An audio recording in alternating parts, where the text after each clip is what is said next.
Increasing numbers of students are refusing to return to the education system as stress and anxiety rates rise as a result of the effects of the coronavirus pandemic. Joining me live is Renee Hancock, CEO of the Les Twentyman Foundation. Thank you so much for your time, Renee. Thanks, Janie. Now, this month, the Victorian government announced a $250 million package to include more than 4,000 tutors across Victorian schools. That's to support more than 200,000 students next year to ensure no student is left behind in studies post-pandemic. What are your thoughts on this? Yeah, look, we're really pleased to see the Victorian government take steps to support tutoring next year. It's going to be really important because we know the government has reported 1 in 5 students are struggling or falling behind. At the Les Twentyman Foundation, we work with young people who are really at risk, the most vulnerable kids in the school system. And we know that a lot of them have almost dropped out of remote learning. It's been a very difficult practice for them to be involved in. Some of them haven't had the supports required to stay engaged in that. And so we are really concerned that some of our most high-risk kids are falling behind and are potentially going to drop out of school or disengage from school completely. In terms of the tutoring program that's being offered by the government, that is going to be fantastic. It is for next year. We have started some work to offer tutoring to some students right now because students need support now in term 4. In particular, what we would like to see is some more one-on-one tutoring, because what we know is that students who are vulnerable, who don't have the confidence to put their hand up in the classroom to ask a question, and who might be too embarrassed or ashamed to attend what will be viewed as a catch-up class after school with a group, those students really need the one-on-one support. And so we also believe that one-on-one tutoring has a role to play in this environment. It sounds like you're coming up with some amazing solutions, and as you said, very pleased with what the government has announced, which I believe is the single biggest boost to individual learning support in the state's history. You mentioned that you're starting the tutoring earlier. Do you think we need to get some more funding sooner? Yeah, Janie, we at the Les Twentyman Foundation, we have youth workers engaged in schools. So we've got youth workers in 4 schools across Melbourne and through our Positive Futures program. And what those youth workers do is they work with kids who are on the cusp of disengaging from school or the kids who aren't currently attending school. And we provide one-on-one counselling, we do group work, but most importantly, we do outreach work, because often when there is a problem at school, there are sometimes problems in the family unit as well. So it's really important to be reaching out to the family and to engage them in a child's learning. So that Positive Futures program, it is achieving some amazing results. We're seeing kids who were dropping out of school, who weren't turning up to school. They've reduced absenteeism by 60%, which is quite remarkable. And we're also seeing some of these, all of these students tell us that they feel like they've built their confidence, they've built their resilience, and that they intend to stay in school and finish school now.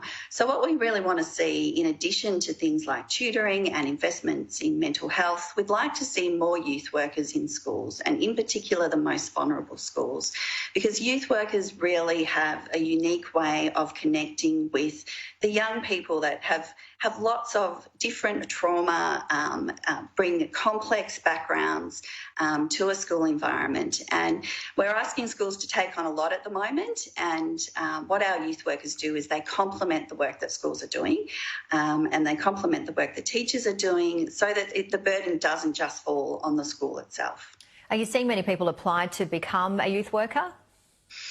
Yeah, so we've advertised a position recently. We know there are heaps of young talented youth workers out there looking for jobs, and the state government and the federal government is looking to boost the economy through jobs for young people. We know that there are some high unemployment issues in that space. So a job recently that we had advertised for a little over a week had 200 applications. There are heaps of youth workers out there who really want to get into this work and get involved. And there are so many kids that need additional support right now. Towards the end of remote learning in term 3, we saw some students treating remote learning like it was optional. So that's really concerning that, students were seeing that learning was optional at that point. Next week, we're seeing the rest of secondary school come back in Melbourne, and the emotions are going to be quite volatile on school grounds. We know between lockdown 1 and lockdown 2, we saw one school that normally has 3 fights on campus in a year, had 3 fights in campus in a week. So kids' emotions are going to be quite volatile. They haven't had the normal social and emotional development that they have when they've got the school routine. So having youth workers in schools to support those at-risk students is a really strong, proven method of keeping kids engaged in school. And that's what we really need to do right now. We need to maximise young people's ability to stay in school because we know that education leads to brighter futures, it leads to jobs, it leads to independence, it leads to an income, and it's really an important way to stop that intergenerational poverty that we see in some communities. Yeah, so good for so many things, including structure and boundaries. Finally, Renee, what are some of the conversations that parents perhaps need to be talking about to their own kids who are perhaps seeing their peers going through some tough times? Yeah, absolutely, Janie. I think it's really important that that we know, that we recognise that we've had a big disruption here in Victoria and in Melbourne in particular in terms of our children's learning. And so have those conversations at the dinner table, be calm, be available to answer questions and to talk to your children about what's going on at school. And sometimes you need to ask those questions in a different way because we all know, I know with my own son, when you say, how was school today? It's hard to get a response. So think about different ways to ask that question. So, for example, tell me about 2 things that happened at school today, and draw some information and make them feel really comfortable and safe to have those conversations with you.